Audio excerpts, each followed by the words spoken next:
సేద్యమంటే భూమి లేదు, చదివిన నౌకరి లేదు, లక్షల మంది యువత రోడ్ల పొంటి తిరుగుతుండ్రు, నిరాశ నిస్పృహలతోని బతుకుతుండ్రు యువతంతా. వారి కోసమే నేను నడుస్తాను ఎర్రబాట. తుపాకీ ఎక్కుబెట్టి అమ్మా, నేను తుపాకీ ఎక్కుబెట్టి అమ్మా, ఈ దోపిడిపై పేలుస్తనే అమ్మా.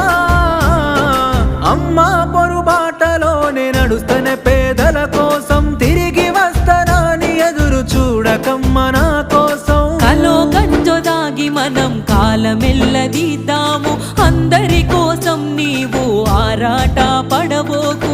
ఇంతకు ముందొక్కసారి పోలీసులు గాల్చినారు, నీకు ఆయుష్ పోసి కాపాడిరి ప్రజలు నిన్ను. ఎంత